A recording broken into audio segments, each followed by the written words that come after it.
경제를 공부하는 것은 숲을 보는 것입니다. 네. 근데 주식을 공부하는 것은 나무만 보는 것. 그렇죠. 그러니까 우리는 그 종목에만 매달려 있으면 안 된다라는 표현을 한 거고요. 나와서 돈의 이동을 관찰하셔라 라고 말씀드리는 거고요. 네. 경기 침체는 23년 중반부터죠. 저는 2023년에는 금리 인하 어렵다.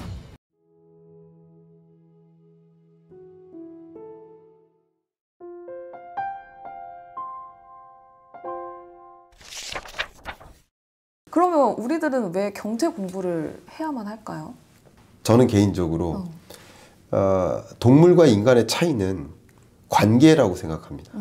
동물은 혼자 태어나서 혼자 죽는 것. 네. 혹여는. 근데 인간은 우리 이렇게 한자도 이렇게 표시되어 있잖아요. 네네. 사람 인자. 관계예요, 관계. 우리는 서로 관계를 맺고 살아가요. 네.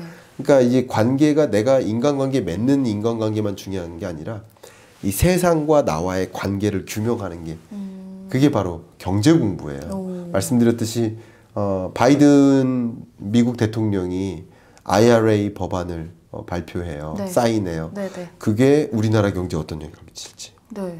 또 제롬 파월 연준 의장이 기준금리를 인상해 이제 동결한다고 해요. 이런 여러 메시지나 금리 의사 결정이 실제 나의 주머니에 영향을 미쳐요. 실리콘밸리 뱅크의 파산 사태가 그럼 우리나라 금융부실에도 영향을 줄지, 뭐 이런 것들, 나와 세계 경제와의 관계를 규명하는 일.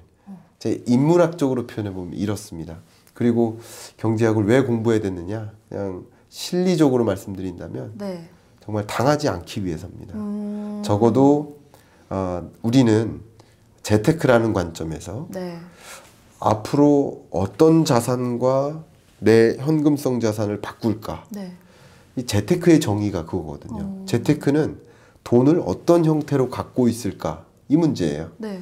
그러면 앞으로 올라갈 자산을 들고 있어야 됩니까? 내려갈 자산을 들고 있어야 됩니까? 올라갈 자산. 올라갈 자산을 들고 있어요. 그럼 앞으로 어떤 자산이 올라갈까에 대한 질문이 있죠. 네. 그 질문에 대해서 답변을 찾는 게 경제 공부예요. 그래서 경제를 공부하셔야 되고 네. 특히 주식이나 부동산과 같은 혹은 채권이나 그 밖에 여러 투자 자산 중에 나는 뭐를 가질까 이렇게 궁금해 하시면서 오로지 주식을 붙들고 계신데 그것은 상당한 위협이 있다. 제가 왜 그러냐면 경제를 공부하는 것은 숲을 보는 것입니다. 네. 근데 주식을 공부하는 것은 나무만 보는 거예요. 그렇죠. 근데 수많은 나무가 있고 부동산이라는 나무, 주식이라는 나무, 수많은 나무들이 있는데 그 나무들 중에 어떤 자산을 내가 보유할까라는 것을 관심을 갖는다는 것은 먼저 나무에 매달려 있는 게 아니라 네. 숲을 먼저 보고 접근해요. 그래서 제가 자주 드리는 이야기가 코끼리 뒷다리에 매달려 계시지 마셔라. 코끼리 뒷다리에 매달려 있으면 네. 코끼리가 이렇게 생겼을 거라고 착각하게 된다. 네. 근데 코끼리에 매달리는 게 아니라 코끼리에서 나와서 산 정상으로 올라가면 수십 마리의 코끼리가 어디서 어디로 이동하는지를 관찰할 수 있잖아요. 그렇죠. 네. 그래야 한다. 돈의 이동을 관찰하셔야 된다. 그게 경제 공부다. 저는 이렇게 비유적으로 말씀드리고 싶습니다. 그거 네. 너무 와닿아요. 진짜 코끼리 다리에 매달려 있으면 이 기둥밖에 없다고 생각을 할 것 같은데 맞아요. 예. 진짜 멀리서 보면 그 이동까지 흐름을 알 수가 있으니까 맞아요. 위에서 쳐다보는 부처님 같은 사람이 되려면 네. 경제 공부를 해야 된다. 그래서 이제 주식 전문가나 부동산 전문가나 이런 분들하고 그냥 경제를 보는 거시경제를 보는 사람의 그 포지션이 뭐가 차이가 있냐면 네. 어떤 해에는 주식을 안 해도 된다. 어떤 해에는 부동산을 하면 안 된다. 네. 라는 것까지 제안을 해요. 근데 주식 전문가는 네. 어떤 상황에서도 주식을 해야 된다. 어떤 상황에도 부동산을 해야 된다. 네. 라고 생각을 해요. 거기서부터가 문제가 있다는 거죠. 코끼리 뒷다리에 매달려 있으면 네. 코끼리가 저를 붙들고 만약에 물속으로 들어간다고 생각해 보세요. 아니죠. 네, 안 되죠. 그래서 코끼리 바깥에 나와서 돈이 어디로 이동하는지를 보고 그 돈의 이동에 맞게 나의 포트폴리오도 구성하면 된다. 재테크 관점에서도 네. 앞에 말씀드린 인문학 관점에서도 당연히 기업과 또 정부는 경영의사결정자 또 정책의사결정자이기 때문에 경제가 어떻게 운용되는지를 들여다보시면서 판단하실 필요가 있겠다 생각합니다. 네, 알겠습니다. 이렇게 경제를 전반적으로 봐야 투자 방향이라든지 투자하고 싶은 곳을 골라볼 수 있다라고 말씀을 주셨는데, 네. 맞나요? 너무 정확히 정리를 해주셨네요. 감사합니다. 역시 명MC다. 그래서 네. 교수님께서는 네. 위에서 바라보기 때문에 매 년마다 좀 경제 전망서를 내셨었잖아요. 맞아요. 그래서 2021년 전망서에서는 인플레이션에 투자를 하라고 하셨어요. 아, 네네. 또 딱 맞았습니다. 네. 어떻게 하셨죠? 어떻게 하신 거죠? 일단은 2021년 경제전망서에 273페이지를 정확하게 기억하는데요. 네. 제가 여러분께 원유 선물 ETF 투자하시라고 추천드렸었죠. 네. 실제 2022년에 인플레이션 시대가 왔고 22년 중반에 인플레이션의 정점에 이를 때 국제 유가도 정점에 이릅니다. 네, 네. 예, 그래서 뭐 주가는 무너지고 왜냐하면 인플레이션에 대응하려고 고금리를 채택하죠. 네. 고금리를 채택하니까 돈이 어디로 이동할까요? 은행으로 쏠리는 그쵸. 거예요. 주식시장에서 이탈해서. 네. 그러니까 결국 주식에 매달려 있으면 돈이 주식시장에서 은행으로 쏠리는지를 못 봐요. 오로지 부동산이라는 나무에만 매달려 있으면 네. 돈이 부동산 시장에서 이탈해서 은행으로 쏠리는 걸 못 봐요. 그렇죠. 그러니까 우리는 그 종목에만 매달려 있으면 안 된다라는 표현을 한 거고요. 나와서 돈의 이동을 관찰하셔라 라고 말씀드리는 거고요. 네. 그래서 22년 전망서에서는 네. 주식하지 마셔라. 그러니까요. 말씀드렸고, 그리고 오히려 인플레이션 시대에는 인플레이션에 투자하라. 그래서 원자재 투자를 좀 추천을 많이 드렸었죠. 네. 지금은 아닙니다만 또 지금은 지금에 맞게 추천을 드려야 되겠습니다만 그래서 거스를 수 없는 거시경제의 변화를 들여다보면서 앞으로 뭐가 올라갈까를 찾아야 되는 거죠. 네. 근데 어떤 종목에만 매달리면 어떤 부문에만 매달리면 그 다른 거 올라가는 걸 못 봐요. 맞아요. 이 나무에 붙어 있으면 맞아요. 이 나무에 매달려서 꽁꽁대고 있는데 거기에 어떻게 집착하게 돼요. 이 나무를 볼 수 있습니까? 어떻게 볼 수 있습니까? 네. 그죠? 이 나무를 보는 순간 난 떨어질걸요? 그러니까 그런 생각을 하시면 안 되죠. 오히려 숲을 보셔라. 이 주식이라고 한다면 이 주식과 다른 주식을 비교하셔라. 네. 항상. 왜냐하면 부는 상대적인 거고 네. 또 수익률도 역시 상대적인 거기 때문에 이 값보다 이 값이 더 높게 형성되면 이 값이 형성되는 거 이것을 주목하셔야 될 필요가 있지 않을까. 그게 이제 거시경제를 보는 거라고 볼 수 있겠습니다. 그럼 방금 말씀 주신 것처럼 2022년에는 주식 투자를 하지 말라고 하셨잖아요. 네, 맞아요. 그럼 어떤 걸 보고 그렇게 말씀을 하신 거예요? 말씀드렸던 것처럼 금리예요. 제가 금리. 전망서에서도 그랬고 이번 입문서에서도 거의 1번 챕터가 금리인데요. 금리가 굉장히 중요합니다. 네. 금리는 곧 돈의 가치거든요. 그럼 돈의 가치가 강해지면 상대적으로 돈의 이동이 그쪽으로 일어나요. 특히 우리가 그 돈의 이동을 보실 때 나의 월급 통장 이렇게 보시지 마세요. 네. 돈의 이동은 나의 월급 통장은 실제 나의 돈 뭐 100만 원, 200만 원, 3천만 원, 또 1억 이 정도의 돈이 왔다 갔다 하는 것은 실제 돈의 이동을 이끌지 못해요. 돈의 이동을 이끄는 그 통장은 네. 5천억 이상. 슈퍼 왕왕개미. 네, 고자산가들의 네. 돈의 이동을 보셔야 됩니다. 근데 이 고자산가들은 금리에 엄청나게 민감해요. 네, 그렇더라고요. 예. 그러니까. 앞으로 금리가 조금이라도 더 오를까, 안 오를까, 이제 떨어질까. 그럼 금리가 계속 치솟을 거다라고 판단하면 당연히 돈을 은행으로 몰아요. 안전자산 쪽. 그러면 나는 주식시장에 매달려 있을지라도 돈이 이쪽으로 이동하는 동안 네. 나의 주가는 계속 떨어지는 거예요. 몰라요. 이동하는지 몰라요. 그러니까 이동을 보셔야 된다는 네. 거예요. 이동을 볼 때 금리의 향방을 보셔야 되고 상대적으로 금리가 올라간다. 저축 수익률이 예를 들어 5% 그 이상을 제공한다. 네. 그러면 저축만한 투자 상품이 없다라고 판단한 거죠. 22년에는. 그쵸. 저축을 했을 때 5%를 벌 수 있다. 만약에. 오. 근데 주식을 투자하면 5%가 아니라 0%도 어렵다라고 본 거예요. 22년에는. 그러니까 상대적인 수익성을 가지고 네. 판단할 때 여러분들께 저축도 투자라고 본다면 저축 투자를 추천드린 거라고 볼 수 있겠죠. 근데 그 금리가 최근에는 물가 상승률을 굉장히 많이 보잖아요. 네. 근데 또 요즘에는 물가가 많이 떨어지고 있다. 그래서 뭐 금리 인하, 동결 이야기도 나오고 있고. 네. 근데 물가가 떨어지고 있다고는 하는데 저는 잘 모르겠거든요. 왜냐면 빵 먹고 싶어서 빵집에 네. 가면 너무 비싸요. 너무 네. 비싸서 2개 살 것도 하나 사게 되고 과자도 2+1 이런 것만 사고 네. 이거 조작된 거 아닌가요? 아, 정말 많은 그 독자분들도 물가 상승률이 어쨌든 6.3%에서 4%대 초반까지 이렇게 떨어지니까 네. 저도 이제 제 채널에서도 그런 물가 상승률이 발표되면 즉시 분석을 해드려요. 네. 이게 어떤 의미다. 근데 어쨌든 물가 상승률이 지난달보다 떨어졌습니다. 이런 말씀을 드려요. 예를 들면 미국 물가 상승률 CPI가 6.0에서 5.0으로 떨어졌습니다. 네네. 뭐 이런 얘기를 해요. 근데 그때는 덜 민감하게 받아들이시는데 한국 물가 상승률이 예를 들어서 5.0에서 4.0으로 떨어졌습니다. 라고 이야기를 하면 네. 독자분들이 뭐라고 봐요? 무슨 물가가 떨어졌나? 나는 도저히 물가 떨어진 걸 체감하지 못한다. 그러니까요. 그 통계에 오류 있는 거 아니냐?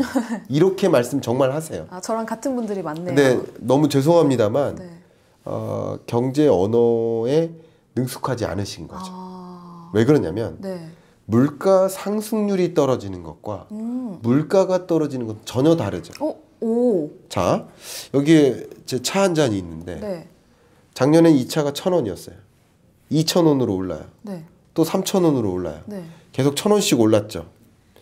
근데 물가 상승률을 보세요. 네. 여기서는 100% 올랐죠. 네. 1,000원에서 2,000원. 네. 2,000원에서 3,000원 얼마 오른 거예요? 2,000원. 그러니까 2,000원에서 3,000원이니까 1,000원. 또 1,000원 올랐죠. 네. 근데 이거 몇 퍼센트 오른 거죠? 50% 올랐잖아요. 네. 2,000원에 반이 올랐으니까 네, 네. 이건 상승률이 50%예요. 네. 자, 물가 상승률이 네. 100%에서 50%로 떨어졌죠. 네. 그러나 물가는 어때요? 물가는 계속 오르죠. 물가는 올랐지만 상승률은 떨어졌네요. 그렇죠. 오. 물가 상승률이 떨어졌다라고 말씀드렸는데 오. 물가가 떨어졌다라고 오해하시는 거예요. 같은 말씀을 드려도 네. 경제 언어에 미숙하시다 보면 네. 그걸 잘못 받아들이실 수 있어요. 아. 그게 좀 안타깝다는 거죠. 오. 그게 첫 번째입니다. 네. 그러니까 물가 상승률이 떨어진 거고 물가가 떨어진 게 아니다. 그런데 왜 물가로 얘기하지 물가 상승률로 얘기하는 거냐라고 자꾸 말씀하시는데 네. 사실 이코노미스트는 혹은 경제학자나 또 중앙은행이나 금융당국이나 네. 이런 사이드에서는 물가 상승률로 얘기해요. 물가 상승률의 목표치가 뭡니까? 2%. 네. 그 2% 목표 물가에 부합하느냐 여부를 가지고 물가가 안정적이다 여부를 판단하는 거예요. 그렇기 때문에 여러분들이 체감하시는 물가는 네. 보신 것처럼 물가 상승률이 5.0에서 4.0으로 떨어졌을지라도 여전히 전년 동월 예를 들면 지금 4월 달에서 5월 달로 넘어온 거잖아요. 네. 그럼 5월 달이라고 본다면 22년 5월 물가보다 23년 5월 물가가 예를 들어서 4% 정도 여전히 상승한 거예요. 여전히. 근데 22년 5월 물가도 높았는데 네. 23년 5월 물가는 4%라 더 높은 거예요. 네. 그러니까 물가 상승률이 떨어진 것과 물가가 오른 거는 다른 개념이라는 오, 그러게 완전 다른 개념이었네요. 근데 여러분들은 오히려 물가 상승률이 떨어졌다라는 말씀에 굉장히 안 좋게 받아들이시는 거죠. 통계 오류다, 네. 조작이다. 아니에요. 통계 조작은 없어요. 네. 다만 그 통계를 잘못 받아들이신 거죠. 왜? 내가 그 경제 언어에 미숙하기 때문에. 맞아요. 저 이렇게 말씀드릴 수밖에 없어요. 저도. 그래서 우리에게 숙지를 시켜주는 경제 읽어주는 남자가 꼭 필요하다. 또 네. 쉽게 알려주시니까. 감사합니다. 네, 진짜 그렇습니다. 또 교수님께서 네. 경제 위기가 올 거라고 말씀을 주셨잖아요. 예. 경제 위기 정말 심각하게 오나요? 이거 봐요, 이거 봐요. 큰일 났어. 제가 잠깐 손 좀 줘보세요. 네. 제가 손 좀. 네, 맞는 건가요? 예? 맞는 거 아니었네? 아니에요. 이걸로 손 비벼보세요. 이거요? 이게 세니타이저예요. 그게 뭐죠? 소독제인가요? 소독제, 네. 소독제. 아, 저 같은 병균 나가라. 그런 질문 할 거면 집에 가라. 아닙니다, 아닙니다. PPL입니다. PPL. 이게 아기 엉덩이에 네. 이렇게 하는 어머. 그런 세니타이저예요. 어쩐지 뭔가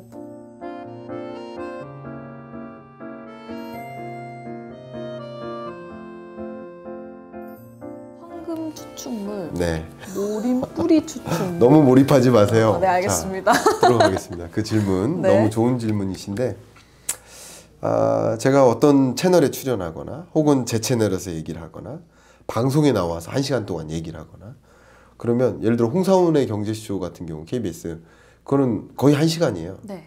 그러면 1시간 동안 주제를 가지고 경기 침체 옵니다. 1시간 동안 얘기를 해요. 근데 저는 분명히 경기 침체라고 이야기했는데 네. 받아들이신 분이 경제 위기라고 받아들이시죠. 그래서 댓글로 네. 아니 이 사람 왜 자꾸 경제 위기 온다고 그래. 이렇게 받아들이세요. 뭐 죄송한 표현입니다만 네. 역시 경기 침체라는 단어와 경제 위기라는 단어를 구분하지 않으신 거. 죄송합니다. 그게 다른 개념인데 이 경제 언어에 미숙하다 보니까 네. 경제 위기라는 단어를 쓰지 않았는데도 네. 경기 침체 온다. 이래서 경기 침체 온다.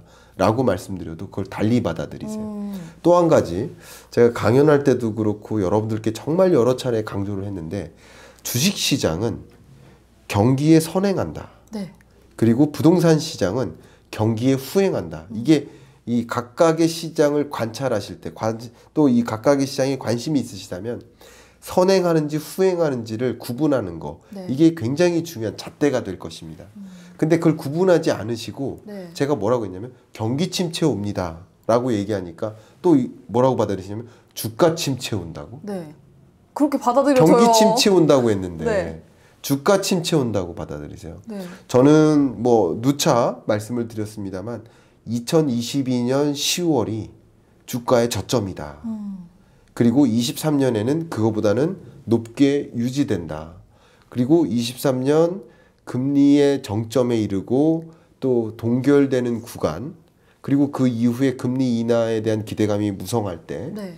그로부터 6개월 전 22년 6월 정도 22년 10월 정도가 주가의 저점이고 23년 연내는 계속 그래도 박스권에 갇혀 있을진 몰라도 네. 어쨌든 22년 10월보다 낫다 이렇게 말씀을 계속 드렸는데 네.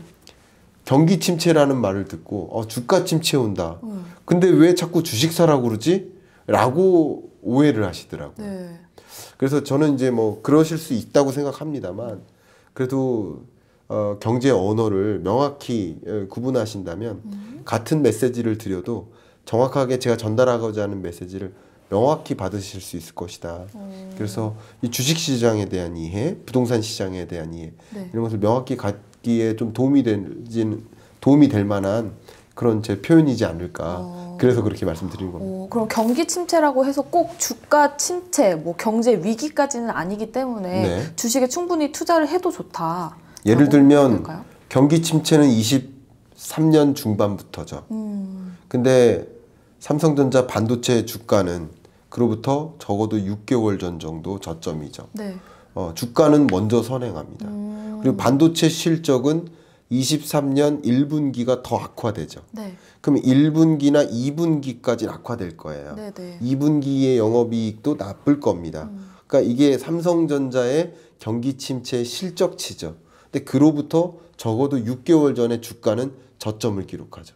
맞죠? 네. 그러니까 그런 식으로 경기 저점과 주가의 저점, 해당 종목의 실적과 또 주가의 저점, 이것은 좀 차이가 있다고 볼 수 있고요.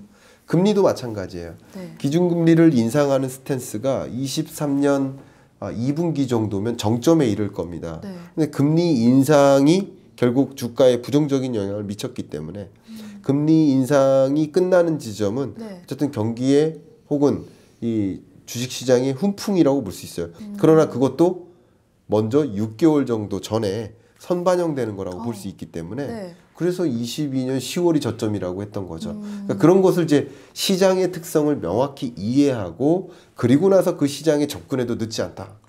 그래서 숲을 보시고 그 시장에 접근하는 것도 늦지 않으니 그 해당 나무에만 매달려 계시지 마시고 시장의 특성을 이해하고 또 거시경제와 해당 시장에 대한 구분을 명확하게 하시고 네. 그리고 접근하시면 좀 좋지 않을까 좀 의견을 드리고 싶은 거예요. 멀리서 보고 투자하는 게 가장 중요하지. 네. 지금 뭐 어디 침체다, 막 위기다 해서 거기 계속 이렇게 따라가면 안 된다. 네. 그러면 맞습니다. 제가 그렇게 하다가 많이 네. 잃었어요. 앞만 보고 막 이렇게 하다가 이렇게 멀리서 봐야 되는데. 네. 네, 알겠습니다. 네. 방금 또 금리에 대해서 언급을 해주셨잖아요. 네. 금리가 그만큼 중요하다고 보시는 건데 네. 2023년에는 금리 인하에 대한 이야기도 계속해서 나오고 있어요. 네. 교수님은 어떻게 보세요? 인하할 거라고 보시나요? 저는 2023년에는 금리 인하 어렵다.